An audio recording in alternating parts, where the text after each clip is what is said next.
Kamu punya teman virtual? Atau lagi LDR sama pacar?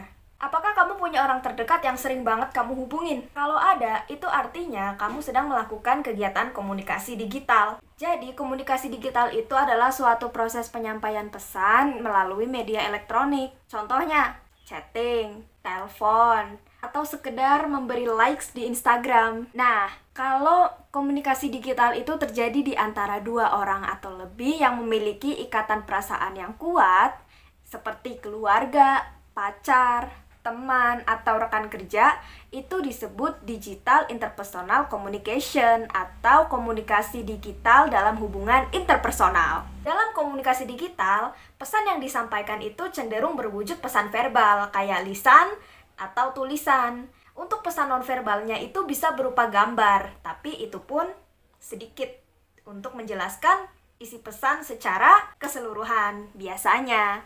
Nah, sedangkan dalam hubungan interpersonal yang biasanya memicu konflik itu satu, masalah komunikasi. Yang tatap muka aja bisa salah paham, apalagi virtual yang notabene-nya minim pesan nonverbal. Maka dari itu, supaya hubungan interpersonalnya tetap baik, kita harus pinter-pinter tuh melakukan komunikasi digital. Tips and trik komunikasi digital dalam hubungan interpersonal. Perhatikan 3 hal ini.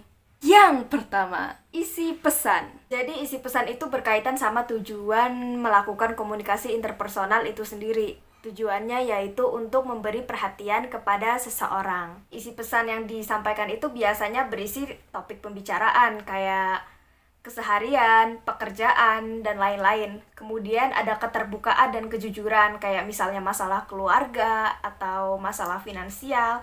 Dan yang ketiga tuh biasanya mengandung penyelesaian konflik. Jangan chat pas ada butuhnya doang. Kesannya tuh egois gitu. Dan isi pesan di dalam hubungan interpersonal itu bersifat non-formal ya guys. Yang kedua, penyampaian pesan. Nah, writing skillmu ini diuji nih di sini. Untuk penyampaian pesan lewat tulisan, chatting nih misalnya.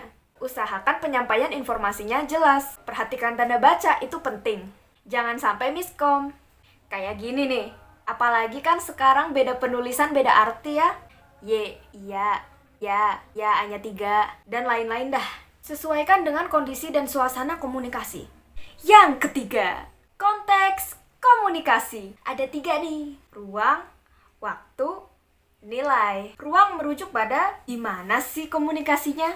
Waktu merujuk pada kapan sih komunikasinya. Dan gimana nilai sosial budaya yang mempengaruhi suasana komunikasi. Harus disepakatin tuh 3-tiganya. Mau pakai aplikasi apa, kapan bisa teleponannya, dan mau bagaimana komunikasinya. Apakah sambil mabar ML kah, pakai bahasa daerah kah, atau sekedar rajin ngirim pap.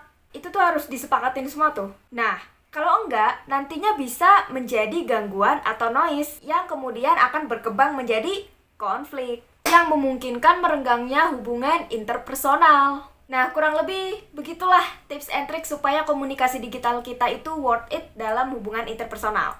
Semoga bermanfaat.